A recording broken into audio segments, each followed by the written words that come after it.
Welcome to the Philippine pageantry, the Marina Summers. Hello, guys. Marina Summers, the The Philippines! Philippines. Technically, she brought the Philippine sash with her, though not literally. So how do you feel? You're now here on Love Gala 2024. Yeah, I feel so honored to be part of this celebration. And this celebration is, with the cause, and I'm really, really, really.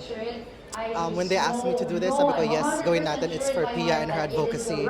And Pia has always been, in the forefront of, doing advocacies, especially sa pageantry, di ba? Sa Q&A. All the memorabilia, yes, right? At saka Q&A niya pa lang Oh, talaga. the notebook is there. Right? So, andun lahat. Even yung kanina naglalakad ako sa red carpet, nakita ko yung mga sash, yung Miss Universe sash, Yung Miss Philippines sash. niya doon, may kape pa yun, natapunan ng kape yun. Hindi, totoo, may Totoo kwento nga. yun. Yes. Oh my God. May kwento yun. Kinuwento Hindi niya namin, kanina. wag meron din kami, Lilinisin yun. meron kami ganun sa drag. Kapag naglinis ka ng makeup brush, mawawala yung talent.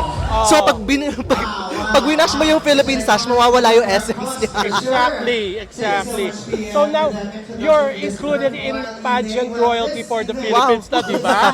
Wow. You open for Miss Universe Yes, Philippines yes, and yes. you're sitting with the royalty Yes. of Christy, Christy Magari, Michelle, Samantha Padrillo, Sam, and yes. Michelle Marquez D. Oh. Yes. Andito sila lahat and you're sitting with them. How do you feel about it? Honestly, as a pageant fan myself, syempre tayo, di ba, mga bata pa lang, pinapanood na natin mga Miss Marina Summers Universe, ka na di ba? ngayon eh. Oo. So, I'm so happy to be part of the pageant community in a sense.